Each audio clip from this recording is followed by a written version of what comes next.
The Confucius Classroom is named for the Chinese teacher and philosopher Confucius, who was known for encouraging deep thought and living in harmony with others.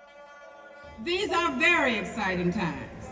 Just this year, we have established a Confucius Classroom in collaboration with the Nanjing Normal University, one of the only on the campus of a historically black college and university. The Confucius Classroom is a really exciting opportunity for our students here because we are a historically black college, and to have that opportunity for African Americans to learn a critical language as defined by the State Department is really valuable. They not only get the opportunity to learn Mandarin Chinese, but they also get exposed to Chinese culture.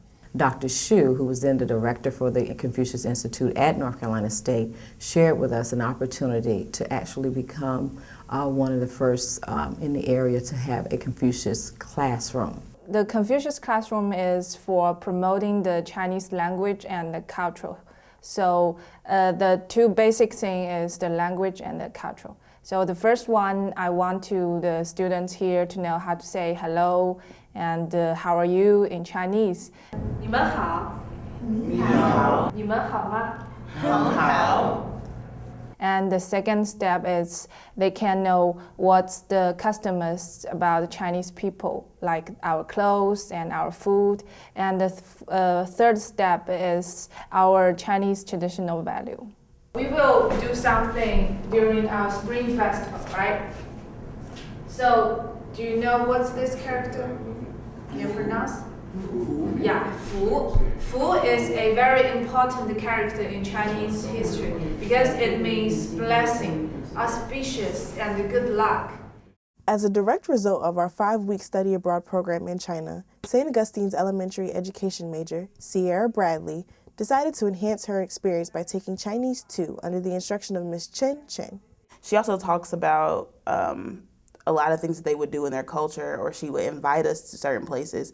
Like they just had the Chinese New Year and we were invited to go to NC State and enjoy the Chinese New Year and celebrate with the other Chinese students there. So that was also interesting. So she tries to make sure that she brings her culture to us so that we can reflect it and learn as much about it as possible. I know many US friends and they like the Spring Festival. So I think the way is how we just let our Chinese culture go out to the world. So the Confucius Classroom is very important to these girls. I think the feeling is very important. So I really want my student to come to China to feel what the real China is like. Actually traveling in China, it was a big eye-opener because I realized that they were people just like me, but I didn't realize that I would be in a foreign country until I was actually there. And I saw all the faces were different than what I was used to, and I couldn't read the signs on the billboards because I wasn't from that country. So the most interesting part was to really just be in a foreign environment where I didn't know where I was and I didn't know how to communicate with everyone. So that just made me want to learn more about their culture, to be able to communicate and get around the country, or the city that I was in at least.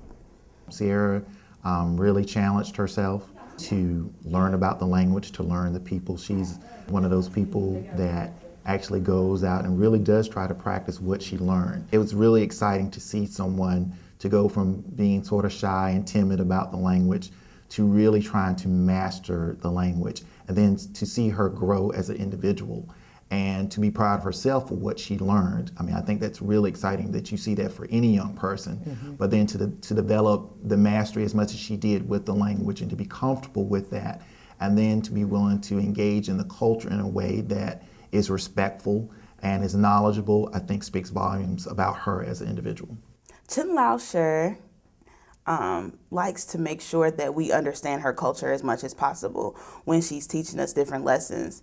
So she has broadened my eyes to a new dance, a new type of dance, I should say, that is very popular in China. Although we are from the different country, we have different beliefs, but I like to feel this because you will know, okay, this thing is I have the preconception maybe wrong, and I found, okay, so that's wrong and that's the right thing. So it's very interesting to feel the different cultural background. It was a very big experience, and I can now see different cultures in ways that I didn't see before. And I can now see different aspects and different viewpoints from their morals and beliefs versus what is a norm for us here in America. Learning a language is very valuable.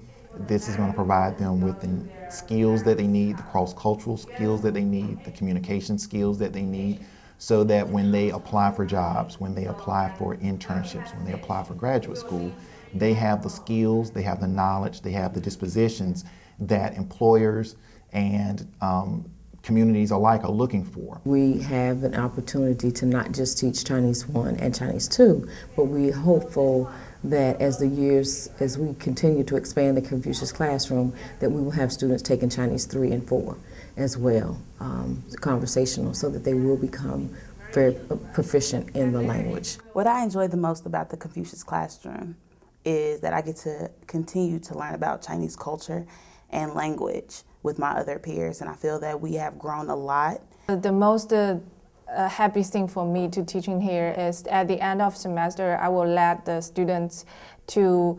do some of the presentations about what they learned in this class, and that they just do the things out of my expectation. They did very good and let me know that they learned the Chinese, and that they learned the Chinese value, and at least they learned we are different people and we must respect each other.